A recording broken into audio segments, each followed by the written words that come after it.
Hello, everyone, and welcome all of you who are here in our office with us today, and also those of you who are online joining in at this Leo New Moon Festival. The exact time of the new moon occurs on Sunday at 7:13 a.m. Eastern Daylight Time. So we're working in the building energies towards that moment. At this time in our planetary life, when we're passing from crisis point to crisis point, and humanity is struggling under an increasing intensity of energies, we come together at these interlude periods to aid the forces of light. This service work has been carried forward by the group for decades, month in and month out, establishing a dependable rhythm and a cable of ascent to the spiritual hierarchy and a subsequent descent or release within the field of service. The human kingdom and the responsibility for what we hold in the three lower kingdoms is distributed to the animal, vegetable, and mineral worlds.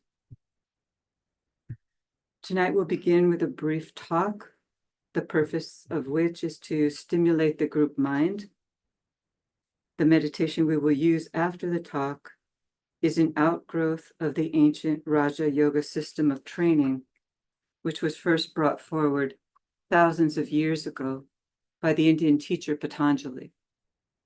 This meditation technique presents a more systematic approach through which the mind becomes illumined by the light of the soul, with the aim of the individual then becoming a light bearer, and through that means letting their light shine forth within the world.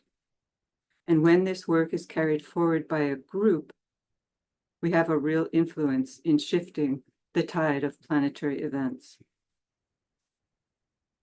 Our work at these lunations is geared towards contacting the ideas that are hovering over humanity, called sometimes the rain cloud of noble things.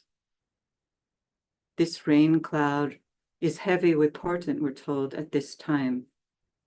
It's full of inspiration, which can be achieved and contacted as we detach from our own lower self and align with the greater group of which we are a part, and then through the group stand as vehicles for the release of the particular energies seeking expression, building them into the fabric of human consciousness.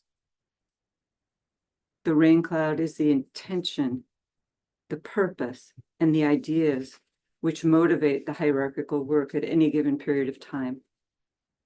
And through the medium of this rain cloud, the next step in the plan for humanity is seeded. Tonight, we're working with the energies of Leo, which contains within its mysteries, we're told, the whole symbol of human evolutionary development. As is clear, humanity is composed of individuals found at all the different stages of evolutionary growth. The sign of Leo epitomizes these different stages, where we move from the highly individualized stage of self-assertion, self-aggrandizement, and often a deep-seated selfishness. But this stage is a vital and important stage and is right for those souls who are at that stage of development. And there are many such individuals today. This stage only becomes problematic when the subsequent stages, which involve an awakening with the heart center, are bypassed, and the individual then can fall prey to a different path, a path of power and authority aligned with material aims. But for the majority of the human kingdom, the next turning point, and which is conditioning large numbers of people today, is the entry onto the probationary path, when the individual becomes dissatisfied with that which had previously been so long sought after, and which now no longer satisfies. This period is accompanied by a growing series of hard knocks, which cause the individual to seek answers in other directions to the problems confronting them. Here begins the long process of what's called the reversal of the wheel, another name for the path in which the personality slowly begins to lose its long-held dominion and cedes authority with difficulty to the voice of the soul, which is akin to the voice of the conscience. Through this process of shifting and moving back and forth upon the wheel of life, eventually the sense of power and authority grows. But this time it is power and authority vested in the soul, and the individual comes under the influence of the real keynote of the disciple in Leo, which the Tibetan gives as "not my will, but thine be done." Through this process, there emerges a growing responsiveness to the opposite sign of Aquarius, to which the individual makes the decision to once and for all turn the other way, to not look back. Once this stage is reached, there is little chance of this turning back, for the Aquarian energies move the individual from a seeking of one's individual freedom, one's individual authority, and cedes it to the wiser, broader, and more inclusive authority of the soul and the ashram. And this is the promise of the coming centuries under the Aquarian impulse. This process, which is a long process of transformation being undergone by the human kingdom, is succinctly encapsulated in a well-known passage from the Old Commentary, which is very important, for it reflects this transformative journey which is happening today on a collective level. It states, "The lion begins to roar. He rushes forth, and in his urge to live, he wields destruction. And then again he roars, and now, rushing to the stream of life, he drinks deep. Then, having drunk, the magic of the waters works. He stands transformed. The lion disappears, and he bears the water pot and stands forth and starts upon his mission."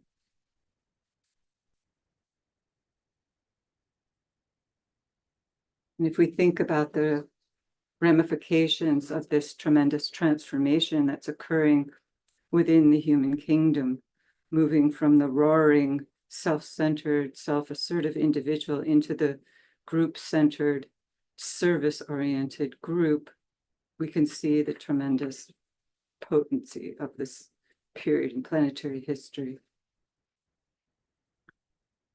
So now, as we always do at the beginning of our meeting, we'll take a brief moment of silence to focus upon the mental plane and align with the light of the triple sun of Leo, and then sound together the invocation of light.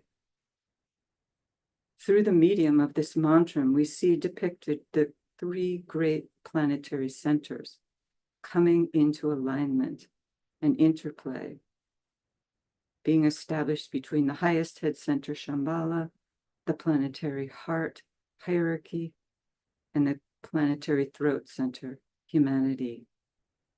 Through the medium of the mantra, we reach into the light, and then we extend the alignment to the silent place of Shambhala. And then, standing at the center of the evened arm cross, we summon the power of the group life as we visualize a great searchlight of light pouring down and out as we sound the words of the mantra. And we visualize the fogs and mists of the astral plane being dispelled by the group light.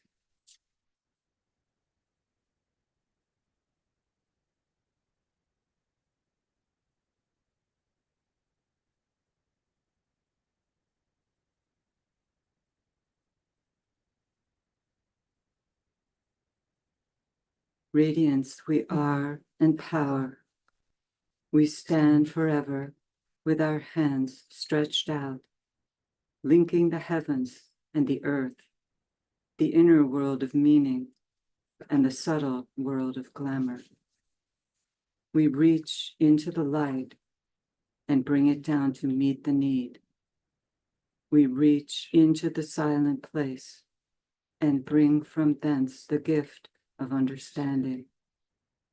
Thus with the light we work and turn the darkness into day.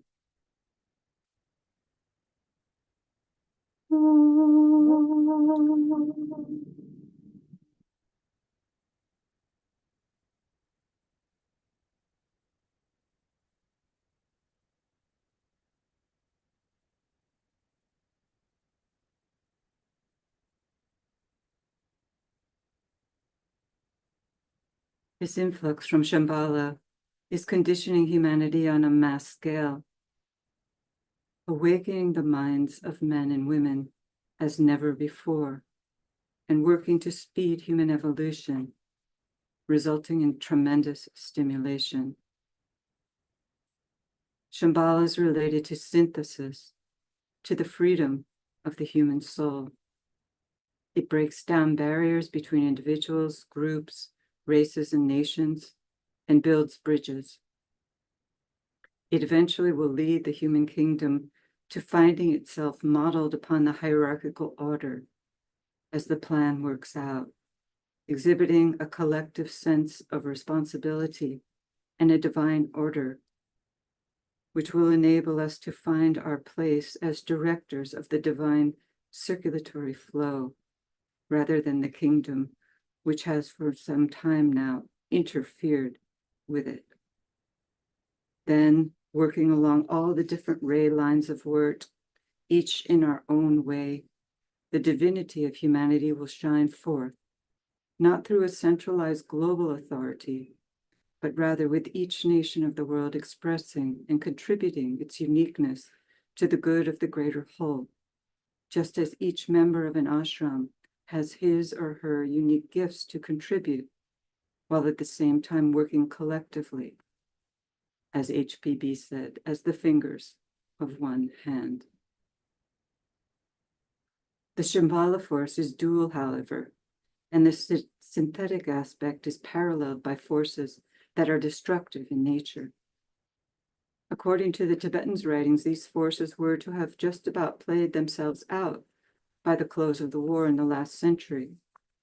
But it would seem that there is still work to be done in this regard. Destruction, although difficult, is needed in order to make way for the building of those forms through which to house the new light. Let light and love and power and death fulfill the purpose of the coming one, is a call that was used during the war. As we enter a new age, there are ever challenges in meeting the established thought forms and ingrained patterns of the past with that which is on the horizon, weaving the warp and woof of the material and spiritual worlds of past and future, of yin and yang. For eons of time, change has been slow and limited to the few. But because of the lack of access to educational opportunities and the general impoverishment of the masses of humanity over time, the power dynamic established under the old order remained more or less in place. The positions of leadership throughout time were held by the monarchs, the religious leaders, and the warriors who governed, and their rule was largely unquestioned, and it was often quite needed. The real challenge to the established structures came with the advent of Christ and the work of his small group of disciples, those working along the line of the earth chain humanity, Christ being the first member of the earth chain humanity to achieve initiation. He did something truly revolutionary. He empowered the powerless. He questioned the established order of his day, the elders, those who followed the dictates and laws that were written in stone, but had become dead letters. He, on the other hand, spoke of the living laws and the living God within the heart of each human being.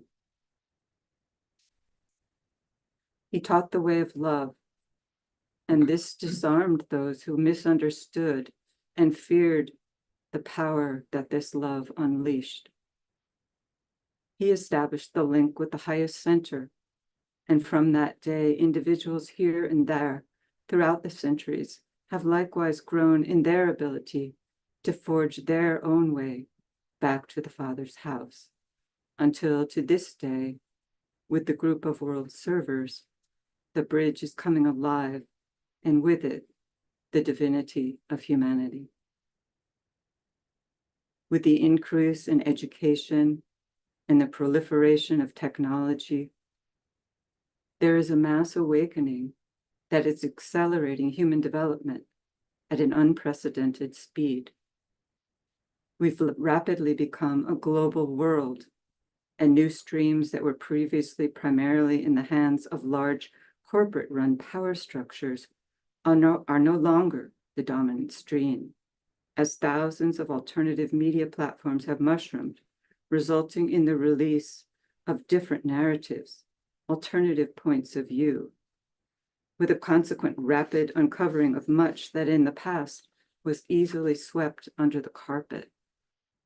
As a result, people are questioning things, and as the Bible predicted of the time preparatory to the emergence of the Christ, all things are being shouted from the rooftops. Much of the evil and darkness of the world is being unveiled for people who choose to see.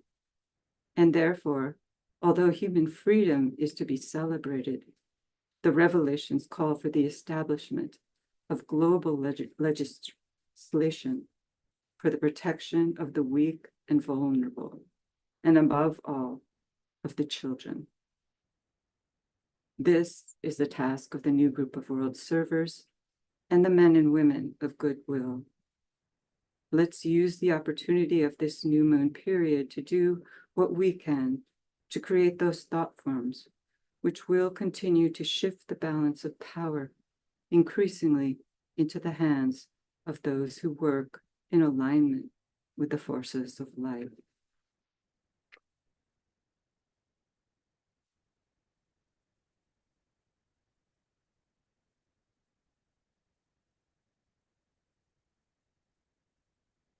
So now we work with our meditation,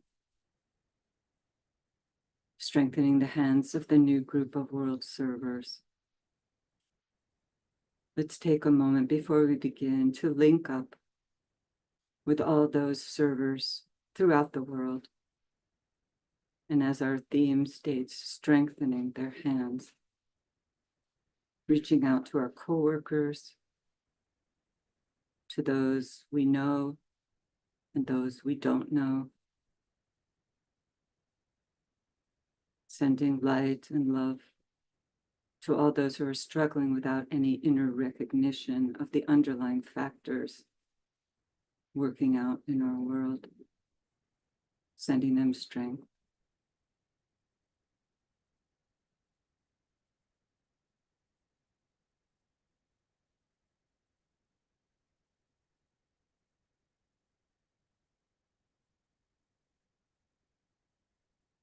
Sound a mantra. I am one with my group brothers, and all that I have is theirs.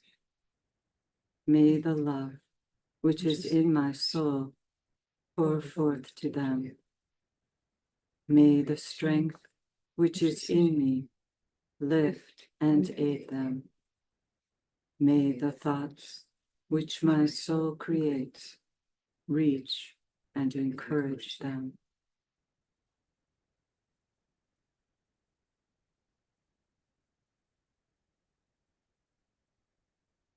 We establish our alignment now. taking our place as a group within the heart centers of the new group of world servers.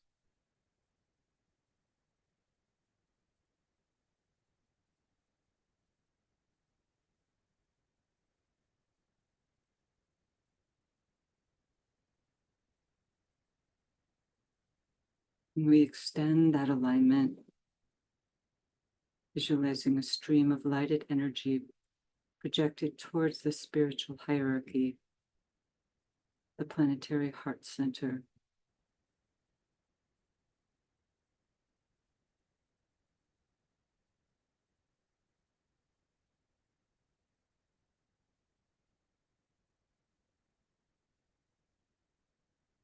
Into the Christ at the heart of hierarchy.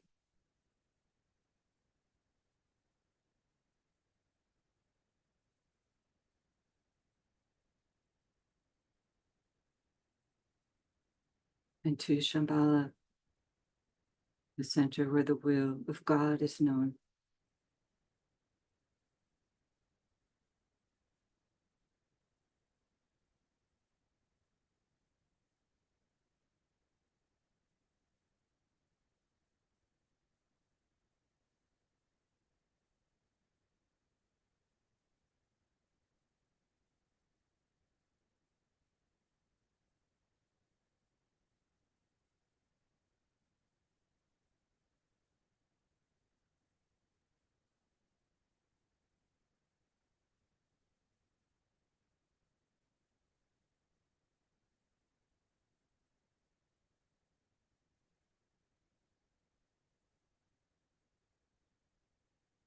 And now we work in the higher interlude, holding the mind focused for a few moments on the planetary role of the group of world servers, mediating between hierarchy and humanity, responding to hierarchical impression, meditating the plan into existence.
Meditation on the seed thought. Through the impression and expression of certain great ideas, humanity must be brought to the understanding of the fundamental ideals which will govern the new age. This is the major task of the group of world servers.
Precipitation.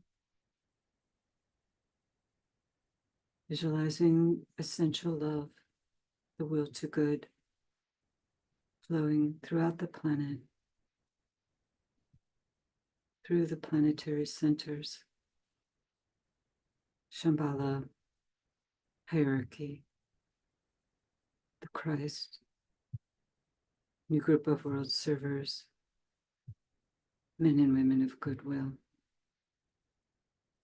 into all humanity.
Your interlude,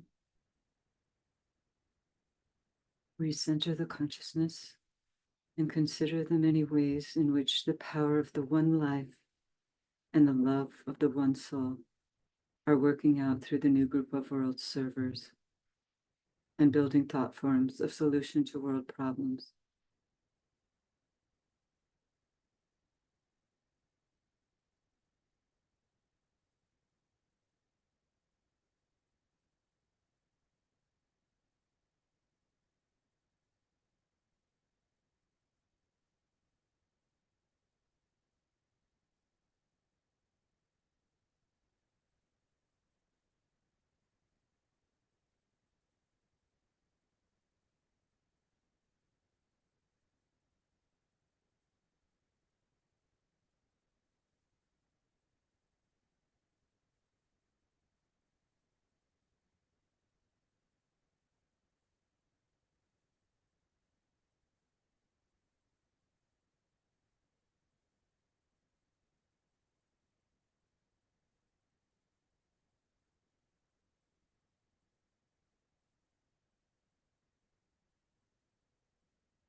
distribution.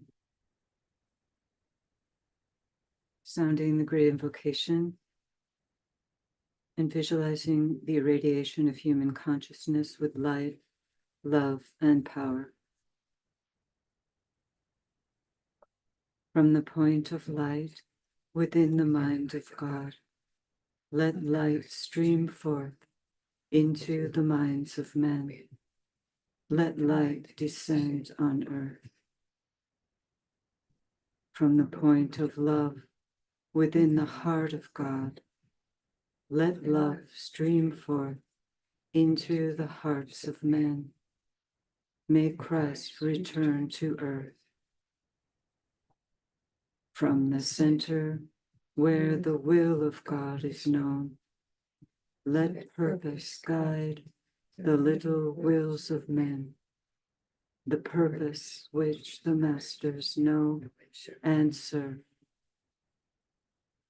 From the center which we call the race of men, let the plan of love and light work out, and may it seal the door where evil dwells. Let light and love and power restore the plan on earth.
So now we come to the part of our meeting where we're asking for your thoughts and your contributions to the theme, which is merging collective responsibility with individual freedom.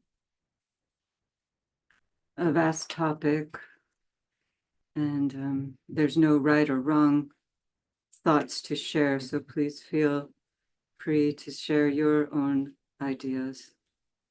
We have a couple of questions which you'll see on your screen, or for those of you here on the page that you have.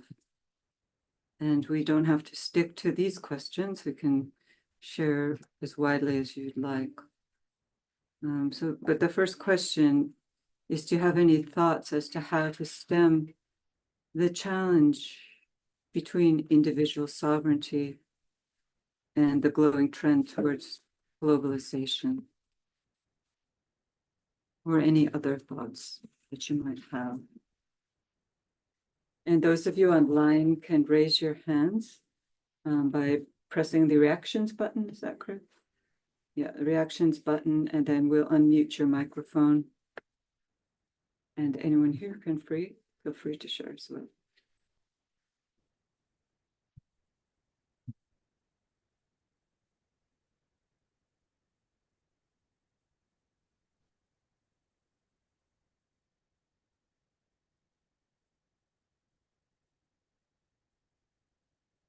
This whole question of freedom is a central one that humanity is grappling with now, because it's one of the keynotes of Aquarius.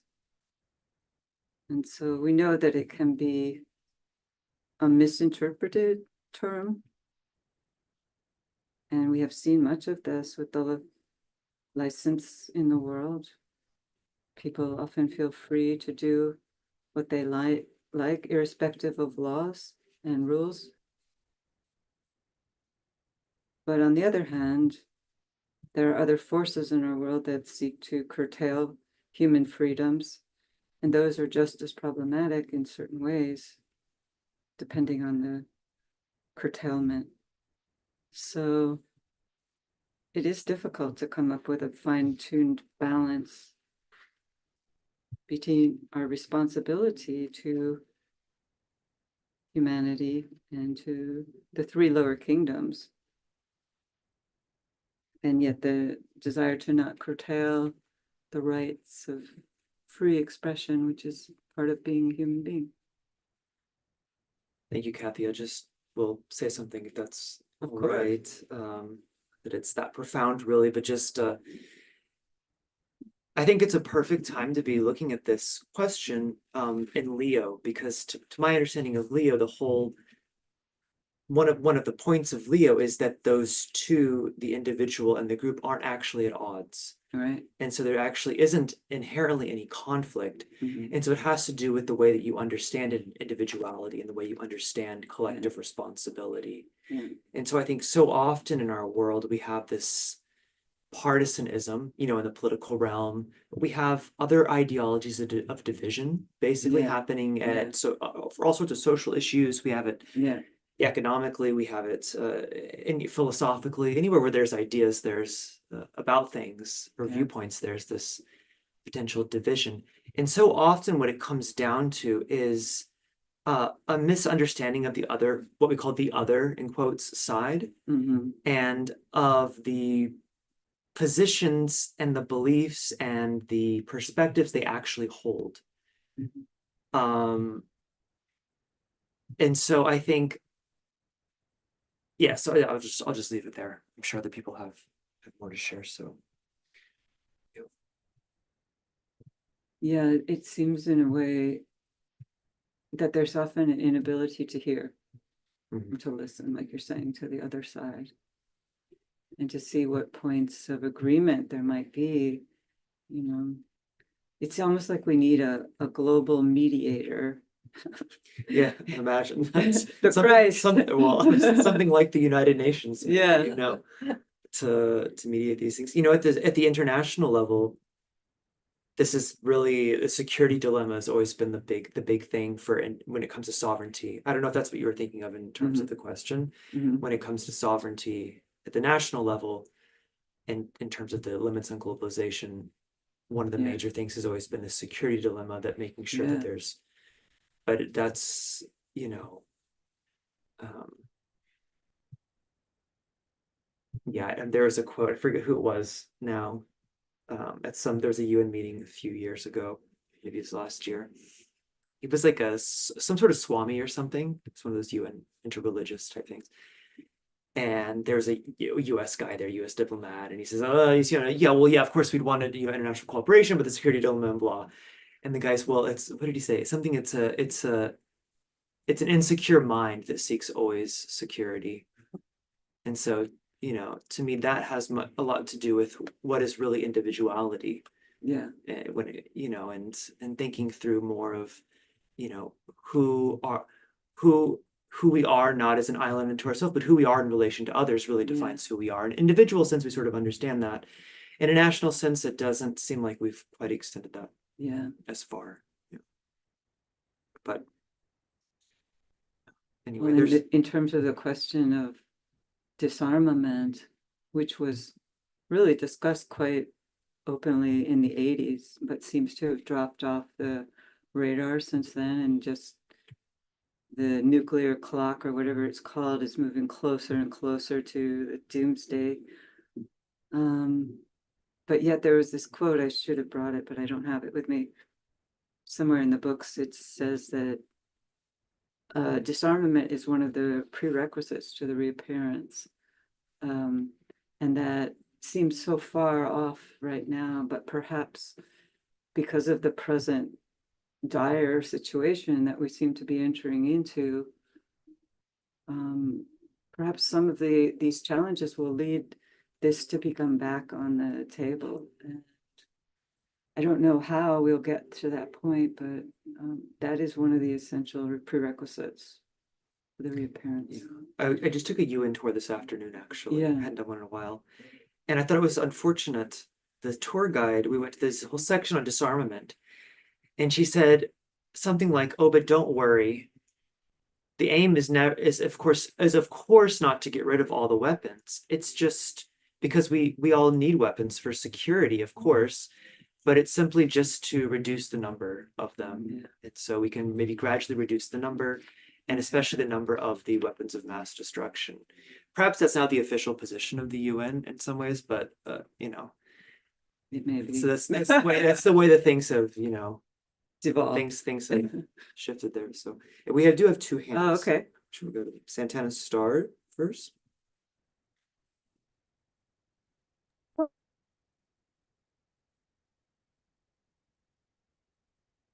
Santana, can you unmute? I've prompted you. Not sure it's coming through. Okay, Santana, you unmuted and then it muted again. Are you able to unmute?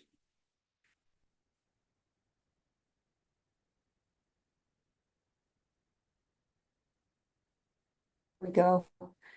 There we go. I think that's it. Yes? Can Yes, you we hear me now? Yes, we hear you. Okay. I was, they're big questions, of course, but I was looking at them both together. And from the point of view of being a student and studying the esoteric wisdom, we realize the one life flowing through all forms, and we realize the interconnectedness of all forms through the etheric field. So part of the problems on the planet are because of separatism, and that creates fear and distrust, why people feel they have to have weapons to defend themselves. And then the other problem of globalization seems to be the trend of one size fits all and uniformity, whereas Master Tibetan, in one of the books, says, no, we want unity in diversity so that everybody keeps their culture and their creativity and aren't being controlled by some central world government.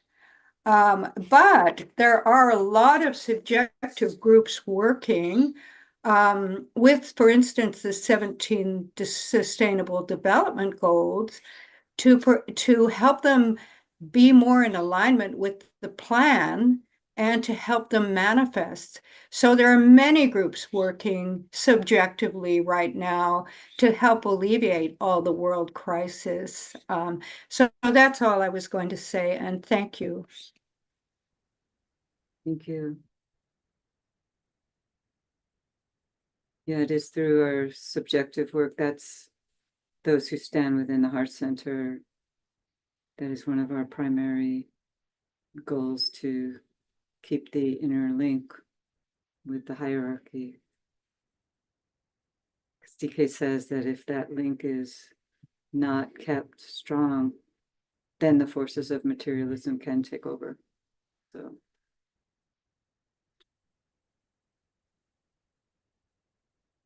We have Peter looks real. okay. Yeah, hi. I guess part of the point I wanted to underscore was actually touched on by the previous speaker, but I could add a little bit to that, and that is to say that from an esoteric perspective, the issue is the inability to see in the esoteric or to see in the etheric.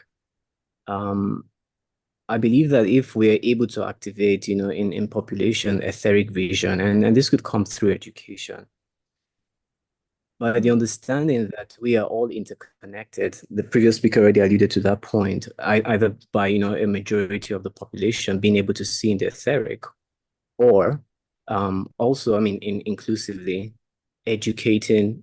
We already understand quantum physics, the theory. We're all connected.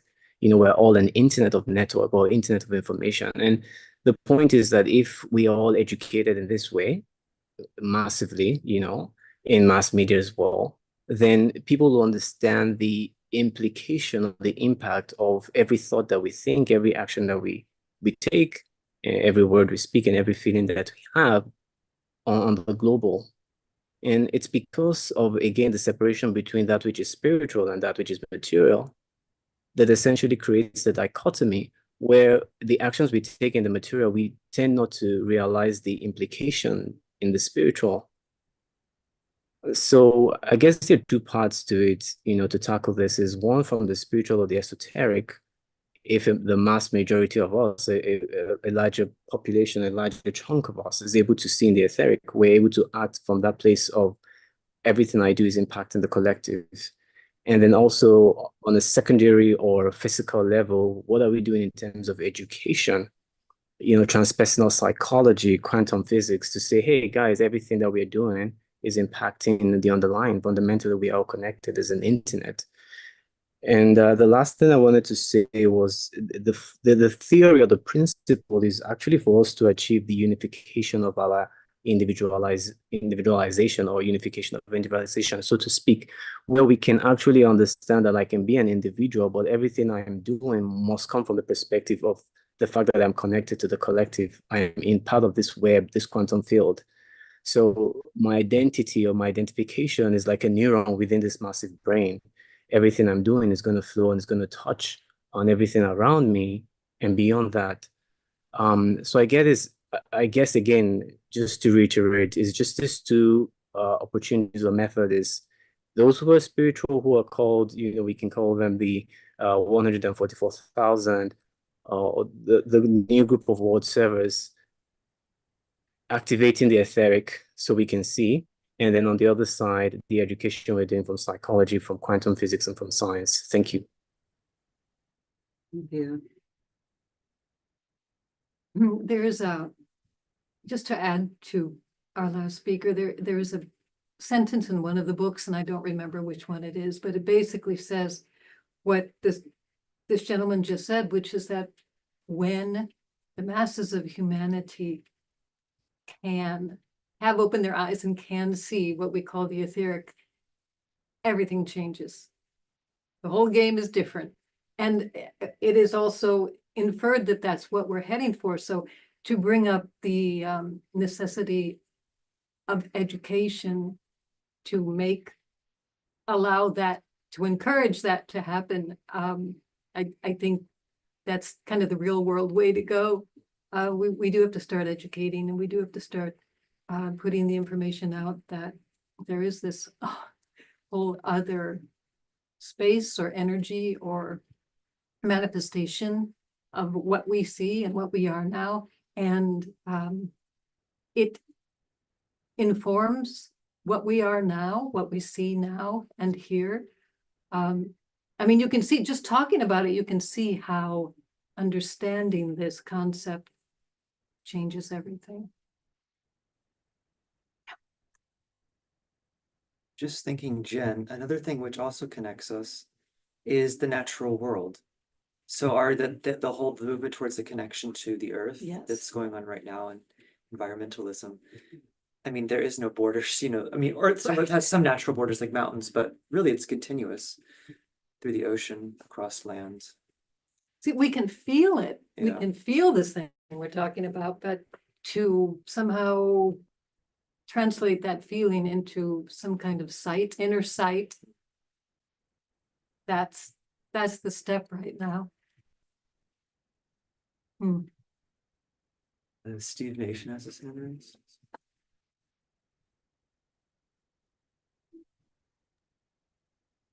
Hi, can you hear me? I'm working on my cell because my desktop's won't give me the option to raise my hand, but can you hear? Yeah. Well, that's good.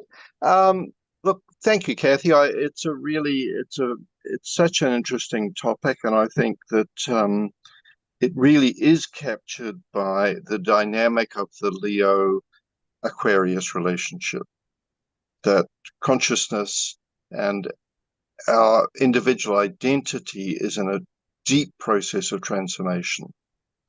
So in that transformation process, the way I see this relationship is less in terms of individual sovereignty versus globalization. I mean, I think globalization is, of course, an issue, but my focus is more like I really like, Santana, your raising of the Sustainable Development Goals and what's happening at the UN, because the whole dynamic and energy at the UN is really about local, it's about diversity, and then it's about bringing in this incoming energy of interdependence and wholeness and the one humanity. So it really is, to me, deeply and profoundly about the Leo-Aquarius relationship that's being played out in the world. And to me, we see that even when I look at my local town body and I look at the planning that's taking place and the dialogue that's taking place, you see within it adversarial relationship with so many people who have a strong view on sort of on the left or the right. And so they just approach it and it's like a head-on adversarial thing. But then the bulk of the issue is not like that. It's really thinking through, well, how do we bring in these new structures and ways that leaves people free, that helps people grow into the new that we're becoming, where the world is fired with the spirit of relationship? How do we transit? And particularly for those who are still absorbed in a self-centered identity. It's a crisis, and to me, if we look at what's happening in the world, we just see that crisis working its way out through dialogue. I'm done. Thank you, Steve. Yeah, I do think that the latter point that you made about the decentralization going on and the shifts towards communities, smaller communities, is probably going to, in my view, going to be a main change that we'll see moving forward. I think that the smaller farms, for example, right now are under threat, and I hope that we can reestablish movements towards enabling small farmers to do that, provide their vital services. And as you say, the small towns can be the leaders in this movement towards recent decentralization. Exactly. And I think, Kathy, and cities, big cities, like if you look at, say, we should be looking at our city, where we live, at the place. And to me, instead of looking at it adversarially, looking at, see, how is this relationship playing out, this Aquarius Leo identity thing, how is it playing out? And to me, once you look at it through that lens, you see something much deeper happening than these adversarial arguments, because you see those who who really want to dialogue. Years ago, I spoke at a meeting, a Lucis Trust meeting in Australia, in Perth, and it was interesting because someone raised their hand at the meeting and said, look, all these things you're talking about are all fine, but where do I stand in that? I can see that the world is heading towards greater interdependence, but I believe that there's only one truth, there's only one way, and that's, the way of the Christian gospel. So where do I stand? I'm completely left out. And I think that is the sense of those who are not touching this sense of being related to the whole. It's the feeling of sort of anger and despair that large community faces.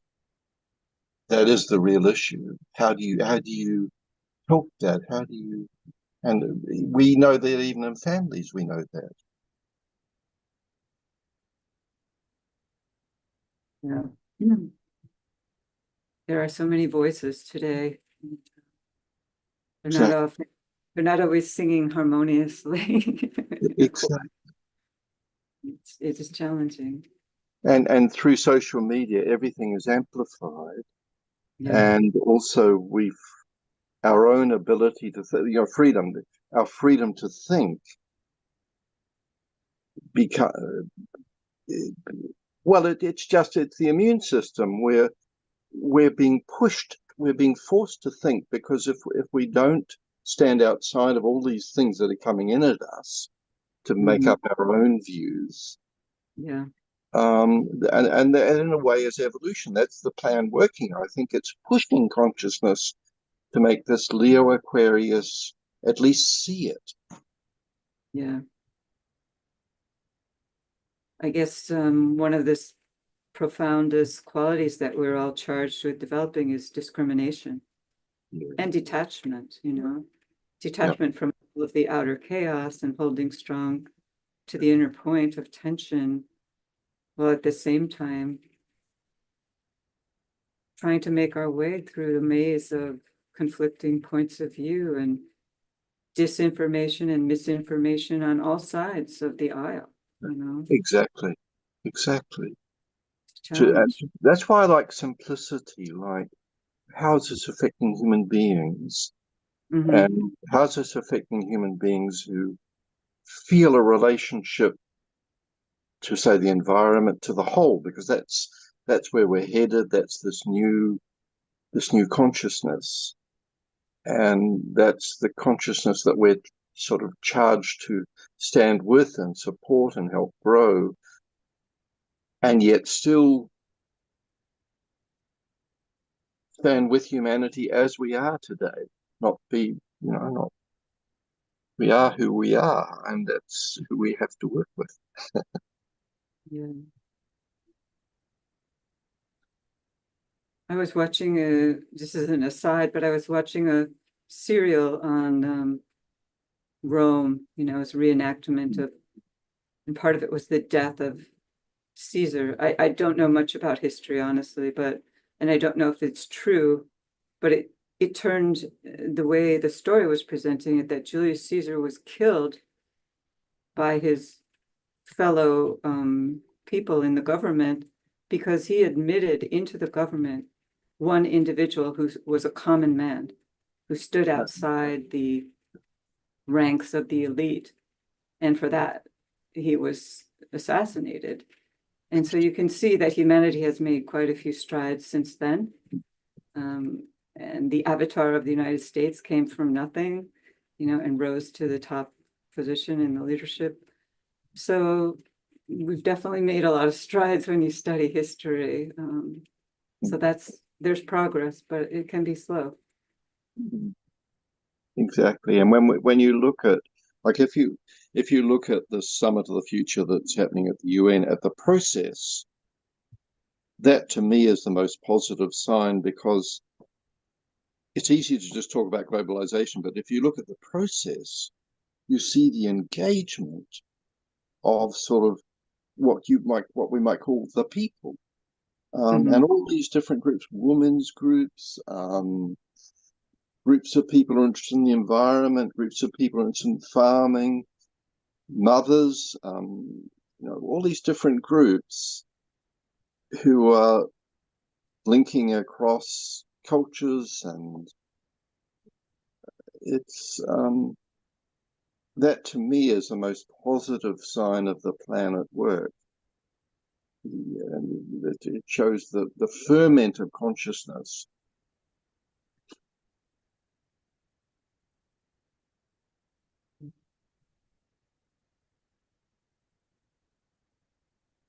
Does anyone else have a final thought before we close our meeting? I don't think any of us will have a final thought at this topic, because it seems to just keep going on, and I have so many more. Yeah, I'm sure like we all do this, more and more thoughts and questions come up as the deeper you go into these things. So I think that's the best part of a discussion like this. It keeps going after the meeting closes. Yeah, but it is something that we have to work towards understanding. And it's helpful to remember in terms of this Leo Aquarius dichotomy, that although the sun is entering into into Aquarius, the opposite polarity of Leo is coloring and conditioning the etheric body of the planet for the next 2,500 years. So we're going to have a lot of opportunities, and we're having them already because we're already entering into that age in a certain sense, to blend these two. So our sense of individuality and human freedoms is certainly a big part of the move into Aquarius. So we'll just close with a moment of silence, and thank you all so much for your participation.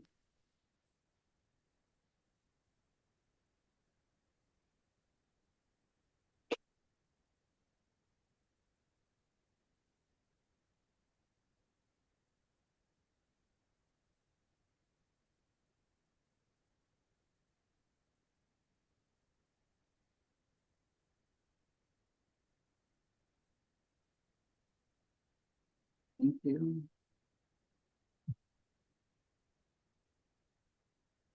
The announcement.